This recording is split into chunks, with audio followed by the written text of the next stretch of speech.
Bonjour à tous les cosplayers et autres fans d'armure et tissus. Aujourd'hui, on va voir comment réaliser le costume de la superbe et toute mignonne Main du manga et animé Akame ga Kill. Alors, bienvenue dans So Cosplay.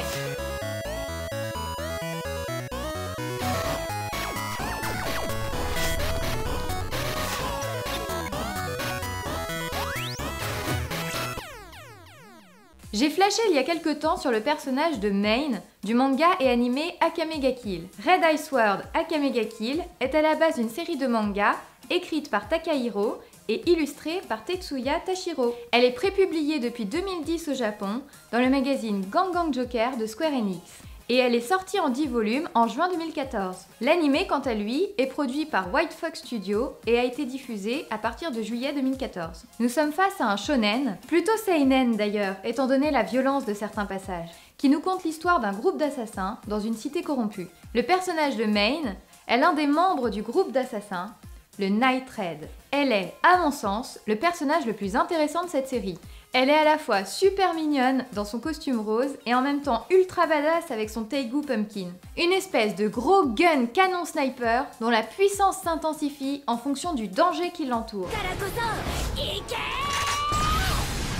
Niveau caractère, c'est une battante. Elle est froide, normal, c'est une tueuse, et plutôt orgueilleuse, ce qui lui donne souvent un air comique. C'est un personnage ultra attachant et qui se révèle très fidèle en amitié au fil de l'histoire. Niveau costume, tout ce que j'aime. Du rose, un costume complet avec de quoi s'amuser niveau couture et une arme badass qui, bien réalisée, peut donner un super rendu sur une prestation de concours. D'ailleurs, pour ce qui est de sa tenue, elle est composée de 3 principaux éléments. Un haut de type chemisier à manches longues et près du corps, avec des volants sur le devant et au poignet. Une jupe très ample avec un jupon à godet. Et une cape courte avec un col droit de forme officier. Sans oublier les collants noirs décorés de bandes roses.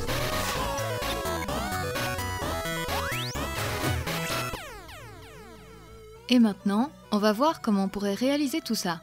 Pour des raisons pratiques, je vais principalement m'attarder sur sa tenue plus que sur son arme. Commençons par le haut. Il faudrait partir d'une forme de chemisier cintré classique.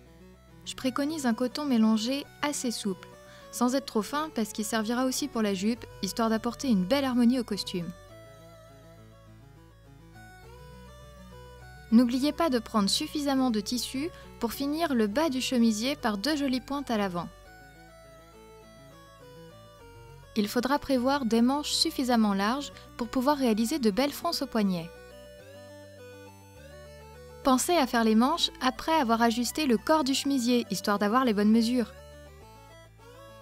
Pour ce qui est de la fermeture du chemisier, on peut imaginer des petits crochets, des boutons ou une fermeture éclair. Personnellement, je préfère partir sur une boutonnière cachée pour éviter les gondolements d'une fermeture éclair et puis parce que ça tient mieux que des crochets. Pour la jupe, on est typiquement sur une forme de jupe corolle, comme les jupes portées à mi-mollet dans les années 50. Rien de plus facile à faire. Mesurez votre tour de taille. N'hésitez pas à ajouter ou enlever quelques centimètres en fonction de l'élasticité de votre tissu. Pour le patron, dessinez un angle droit sur votre papier.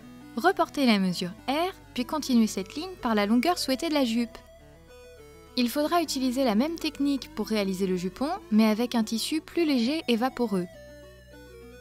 Pour garder des volants réguliers et avec une belle ampleur, finissez le haut de votre jupe par une ceinture en tissu.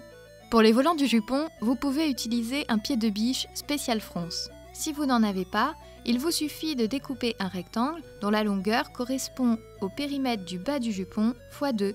Il faudra ensuite lui faire un ourlet, le froncer sur l'autre côté et le coudre au jupon. Pour la cape, on va partir d'un patron basique de corset sans pince. Vous reculez et montez d'1 centimètre le point d'épaule. Reprenez la mesure de votre tour de poitrine, mais avec les bras le long du corps. Prolongez la ligne de poitrine avec le résultat plus 1 cm à l'avant et 2 cm à l'arrière. Pour le col, il faut partir sur une forme de col officier classique. Tracez une ligne AB de la longueur de votre demi-encolure. Ajoutez le point C de sorte que AC corresponde à votre demi-encolure dos. Pour la hauteur de votre col, comptez entre 3 et 5 cm. Puis fermez le col par un angle droit. Vous pouvez insérer du thermocollant entre les 2 bandes de tissu pour que le col tienne bien en place. N'oubliez pas les petits triangles à rajouter dans le dos de la cape. Eux aussi peuvent être renforcés pour que ça tienne bien en place. Pour ce qui est de l'arme de Maine, je vous conseille de partir sur une base en tapis de sol assez épais et d'utiliser de la craie à mousse pour les détails.